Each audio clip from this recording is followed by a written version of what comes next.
ABC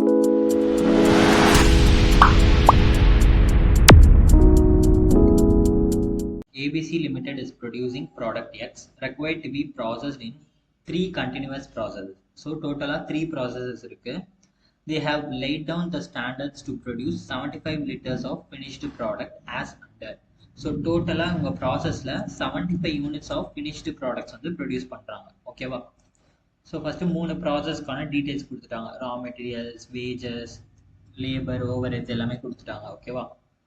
சரி first நம்ம வந்து ப்ராசஸ் ஒன் அக்கௌண்ட். ஸோ டோட்டலாக 3 ப்ராசஸ் இருக்கு. ஃபர்ஸ்ட் இப்போ நம்ம ப்ராசஸ் ஒன் அக்கௌண்ட் போட போகிறோம். ஓகேவா? ஃபர்ஸ்ட் கொஸ்டின் பாருங்க. Raw materials opening litres. Opening litres அப்படின்னா அது என்னது? இன்புட் வந்து போட்டிருக்காங்க. எவ்வளோ போட்டிருக்காங்க? ப்ராசஸ் ஒன்ல 100 யூனிட்ஸ் போட்டிருக்காங்க. So raw materials opening 100 units. அதுக்கான அமௌண்ட் எவ்வளோன்னு பார்க்கணும். Material cost per litre 2 rupees கொடுத்துருக்காங்க. மெட்டீரியல் காஸ்ட் வந்து அதாவது 100 liters ஆஃப் மெட்டீரியல் நம்ம போட்டிருக்கோம். ஒரு மெட்டீரியலுக்கு வந்து 2 rupeesனு சொல்லிட்டாங்க. அப்போ 100 into 2 200. அடுத்தது பாருங்க, வேஸ்டேஜ் ஆன் இன்புட். வேஸ்டேஜ் வந்து நமக்கு கிரெடிட் சைட்ல போயிடும், பிகாஸ் அது அவுட்ஃப்ளோ வேஸ்டேஜ்ன்றனால. அடுத்தது டைரக்ட் லேபர் ஹவர்ஸ் 6. ஸோ இந்த ப்ராசஸ்ல வந்துட்டு 6 hours ஒர்க் பண்ணியிருக்காங்க. Direct labour hours, working hours வந்து பார்த்தீங்கன்னா 6 hours. Wage rate per hour, ஒரு ஹவருக்கு எவ்வளோ ஒரு வேஜஸ் பே பண்ணியிருக்காங்க பாருங்க, 7.5 rupees வந்து பே பண்ணியிருக்காங்க. ஸோ எத்தனை ஹவர் ஒர்க் பண்ணியிருக்காங்க? 6 hours இன்டூ 7.5. ஓகேவா? ஸோ ஒரு மணி நேரத்துக்கு 7.5, அப்போ 6 ஹவர்ஸ்க்கு எவ்வளோ நம்ம மல்டிப்ளை பண்ணுவோம், 45. ஓகேவா? அடுத்தது பாருங்க, 2 overhead rate per hour. Overhead rate per hour வந்து பாருங்க 3.5. ஸோ டோட்டலாக 6 hours, பர் ஹவருக்கு வந்து 3.5, ஒரு ஹவருக்கு வந்து 3.5. அப்போ 3.5 இன்டூ 6, இது வந்து அமௌண்ட்ல போடுவோம். 3.5 இன்டூ 6 21. ஸோ டோட்டலாக எவ்வளோ ஆச்சு நமக்கு? இப்போ நம்ம எல்லாமே போட்டாச்சு. செல்லிங் ப்ரைஸ் பர் லிட்டர் வந்து நமக்கு இங்கே கிடையாது, அது ப்ராசஸ் 3ல தான் வரும். ஓகேவா? 3 ப்ராசஸ் முடிஞ்சதுக்கு அப்புறம் தான் நம்ம சேல்ஸ் பண்ண முடியும். ஸோ அதனால அது வந்து செல்லிங் ப்ரைஸ் வந்து ப்ராசஸ் 3ல தான் கொடுத்துருப்பாங்க. ஓகே, ஸோ இப்போ பார்த்தீங்கன்னா ரெண்டு பக்கமும் நம்ம டோட்டல் பண்ணியாச்சு. 100 டோட்டல் பண்ணிட்டோமா? இதே போல் இந்த பக்கமும் நம்ம மேட்ச் பண்ணிட்டோம். இப்போ பாருங்க, வேஸ்டேஜ் ஆன் இன்புட் 10%. இது வந்து பெர்சன்டேஜில் கொடுத்துருக்காங்க. ஓகேவா? ஸோ 10% வந்து வேஸ்ட் ஆயிருக்கு அப்படின்னு சொல்லிட்டாங்க. இதில் இன்புட்டில் வேஸ்ட் ஆயிருக்கான். கொடுத்த இன்புட் எவ்வளோ? 100. அதில் 10% வந்து வேஸ்ட் ஆயிடுச்சுன்னு சொல்கிறாங்க. அப்போ யூனிட்ஸில் 100 இன்டூ 10% எவ்வளோ? 10 யூனிட்ஸ் வந்து நமக்கு வேஸ்ட் ஆயிடுச்சு. ஓகேவா? இப்போ நம்ம இதை வந்துட்டு டேலி பண்ண வேண்டியதுதான். 100ல 10 வந்து வேஸ்ட் ஆயிடுச்சு. அப்போ எவ்வளோ வந்து ப்ராசஸ் 2 அக்கௌண்ட்டுக்கு போகும்? 90 தான் வந்து ப்ராசஸ் 2 அக்கௌண்ட்டுக்கு போகும். ஓகேவா? இது ப்ராசஸ் 1 அக்கௌண்ட்.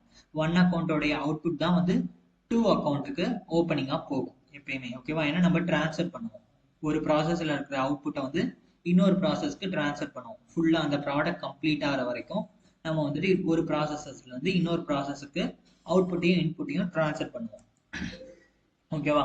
ஸோ இப்போ வந்துட்டு இந்த 90 யூனிட்ஸ் ப்ரொடியூஸ் பண்ணுறதுக்கு எவ்வளோ காஸ்ட் ஆயிருக்கு ப்ராசஸ் 1ல? 266. ஓகேவா?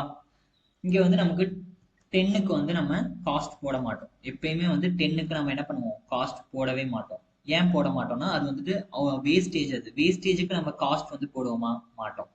எப்பயுமே வந்து காஸ்ட் பர் யூனிட் எது கண்டுபிடிப்போம்னா ஃபினிஷ்டு குட்ஸ்க்கு தான். ஏன்னா நம்ம வந்து அதுக்கு தான் நம்ம செல்லிங் ப்ரைஸ் வந்து செட் பண்ணுறோம். அதுலேருந்து தான் நம்ம ப்ராஃபிட் ஏர்ன் பண்ண போகிறோம். ஸோ காஸ்ட் வந்து ஃபினிஷ்டு குட்ஸ்க்கு தான் நம்ம எப்பவுமே ஃபிக்ஸ் பண்ணுவோம். ஓகேவா? ஸோ காஸ்ட் பர் யூனிட் பாருங்க. Cost per unit 266. Total cost divided by number of units produced பண்ணோம்னா நமக்கு 2.95 வரும். ஓகேவா? 266 டிவைடட் பை 90. ஸோ ப்ராசஸ் 1 அக்கௌண்ட் வந்து முடிஞ்சிருச்சு. ஓகே, அடுத்தது ப்ராசஸ் 2 அக்கௌண்ட். ப்ராசஸ் 2 அக்கௌண்ட்டுக்கு வந்து ஃபர்ஸ்ட் பாருங்க, ப்ராசஸ் 1 அக்கௌண்ட்ல இருந்து எவ்வளவு வந்து 2 அக்கௌண்ட்டுக்கு டிரான்ஸ்ஃபர் ஆயிருக்கும் அதை ஃபர்ஸ்ட் நம்ம எழுதிடணும். ஓகேவா? To process 1 account. ப்ராசஸ் 2 அக்கௌண்ட்ல நம்ம ப்ராசஸ் 1 அக்கௌண்ட்னு மென்ஷன் பண்ணுவோம். ப்ராசஸ் 1 அக்கௌண்ட்ல ப்ராசஸ் 2 அக்கௌண்ட்னு மென்ஷன் பண்ணுவோம். அதாவது 1 அக்கௌண்ட்ல இருந்து 2 அக்கௌண்ட்டுக்கு இவ்வளவு போயிருக்குன்னு நம்ம 1 அக்கௌண்ட்ல சொல்லுவோம். ப்ராசஸ் 2 அக்கௌண்ட்ல 1 அக்கௌண்ட்ல இருந்து இவ்வளவு வந்திருக்கு அப்படின்னு சொல்லிட்டு நம்ம ப்ராசஸ் 2 அக்கௌண்ட்ல சொல்லுவோம். ஓகேவா? ஸோ யூனிட்ஸ் வந்து 90. அமௌண்ட் எவ்வளோ? 266. ஸோ 90 266 நம்ம போட்டாச்சு. டோட்டலாக 90 யூனிட்ஸ் வந்து ப்ராசஸ் 1 அக்கௌண்ட்டில் அவுட்புட்டாக வந்துச்சு. அதோடைய அமௌண்ட் வந்து பார்த்தீங்கன்னா 266. அடுத்தது பாருங்கள், வேறு ஏதாவது ஓப்பனிங் கொடுத்துருக்காங்களா ப்ராசஸ் 2க்கு? இல்லை, ஓப்பனிங் எதுவுமே கொடுக்கல. வேஸ்டேஜ் வந்து கொடுத்துருக்காங்க 11.1%. டைரக்ட் லேபர் ஹவர்ஸ் பாருங்க 10 ஹவர்ஸ். இந்த ப்ராசஸ் 2ல வந்து பார்த்தீங்கன்னா 10 ஹவர்ஸ் ஒர்க் பண்ணியிருக்காங்க. அதுக்கு வந்துட்டு வேஜ் ரேட் பர் ஹவர் எவ்வளோ பே பண்ணியிருக்காங்க பாருங்க, 1 மணி நேரத்துக்கு 10 ரூபாய் பே பண்ணியிருக்காங்க. So direct labour 10 hours into 10 rupees per hour, so 100. ஓகேவா, 10 இன்டூ 10. அடுத்தது ஓவரேஜ் பாருங்க, ஓவரேஜ் ரேட் பர் ஹவர் எவ்வளோ 3. ஸோ 10 ஹவர்ஸ், ஒரு ஹவருக்கு 3 rupees வந்து ஓவரேஜ் வந்திருக்கு. So 10 into 3. ஓகேவா, ஸோ இப்போ நம்ம டோட்டல் பண்ண வேண்டியதான். ஸோ யூனிட்ஸ் வந்து 90, டோட்டல் அமௌண்ட் வந்து 396. அதை வந்து நம்ம டேலி பண்ணியாச்சு. அடுத்தது பாருங்க, wastage on input 11.11%. So input எவ்வளோ இந்த ப்ராசஸில் வந்திருக்கு 90. கரெக்டாக 90 தான், ஏன்னா நமக்கு வந்து ப்ராசஸ் 1லேருந்து 2க்கு வந்த இன்புட் எவ்வளோ 90. அதை தான் நம்ம வந்து எடுத்துக்கணும். இப்போ இந்த 90ல் வேஸ்டேஜ் எவ்வளோ ஆயிருக்குன்னு சொல்லியிருக்காங்கன்னா 11.11% வந்து வேஸ்டேஜ் ஆயிடுச்சு அப்படின்னு சொல்கிறாங்க. ஸோ 11.11% இன்டூ 90 பண்ணோம்னா நமக்கு 10 வரும். ஓகேவா, ஸோ நம்ம ரவுண்ட் ஆஃப் பண்ணோம்னா நமக்கு 10 வரும், இல்லைனா பாயிண்ட்ல வரும், நம்ம வந்து ரவுண்ட் ஆஃப் பண்ணிக்கலாம். ஓகேவா, ஸோ 10. ஸோ இப்போ பாருங்க நமக்கு எவ்வளோ வந்துட்டு ப்ராசஸ் 3க்கு போகுதுன்னு பாருங்க. 2லேருந்து ப்ராசஸ் 3 அக்கௌண்ட்டுக்கு போகுது. ஸோ அதனால தான் 2 ப்ராசஸ் 3 அக்கௌண்ட் போட்டிருக்கோம். 90 யூனிட்ஸில் 10 யூனிட்ஸ் வந்து வேஸ்டேஜாக போயிடுச்சு. அப்போ மிச்சம் எவ்வளோ இருக்கும் 80 தான் வந்து ப்ராசஸ் 3க்கு போகும். ஓகேவா, ஸோ அது அந்த 80 யூனிட்ஸை ப்ரொடியூஸ் பண்ணுறதுக்கு காஸ்ட் எவ்வளோ இருக்குன்னு பாருங்க 396. ஓகேவா, so 80 into 390, 80 units for 396 amount cost. ஓகேவா, இப்போ காஸ்ட் பர் யூனிட் கண்டுபிடிக்கணும். காஸ்ட் பர் யூனிட் எப்படி கண்டுபிடிப்பீங்க, 396 divided by 80 equal to rupees 4.95. So 396 total amount divided by 80 பண்ணோம்னா நமக்கு 4.95 வந்து பர் யூனிட் காஸ்ட் கிடைச்சோம். ஓகேவா, ஸோ ப்ராசஸ் 2 அக்கௌண்ட் முடிஞ்சிருச்சு. அடுத்தது ப்ராசஸ் 3 அக்கௌண்ட். ப்ராசஸ் 3 அக்கௌண்ட்ல பார்த்தீங்கன்னா ஃபர்ஸ்ட் ப்ராசஸ் 2 அக்கௌண்ட்ல இருந்து எவ்வளோ வந்திருக்கோ அதை நம்ம போடணும். ஸோ ப்ராசஸ் 2 அக்கௌண்ட்ல 80 யூனிட்ஸ் வந்து அவுட்புட்டாக வந்திருக்கு. கரெக்டா, ஸோ 80, அந்த 80க்கான காஸ்ட் எவ்வளோ 396.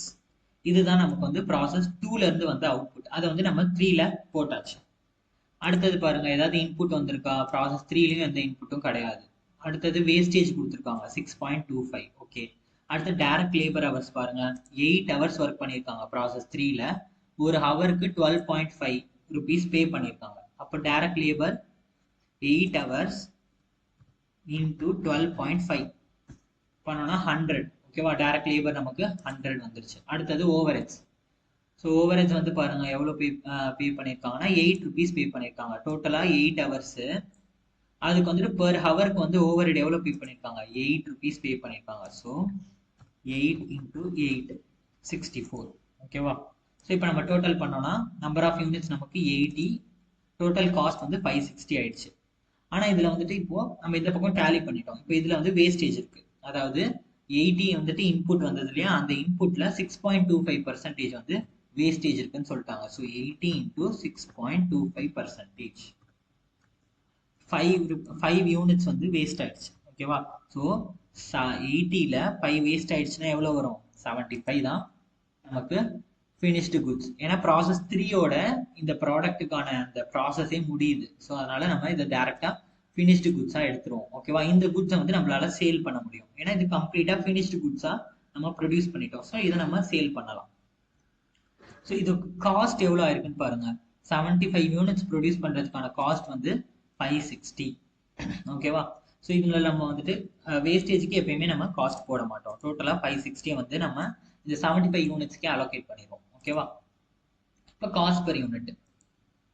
காஸ்ட் பர் யூனிட் பாருங்க 560 divided by 75 பண்ணோம்னா எவ்வளோ வருது 7.46. So total amount divided by number of units.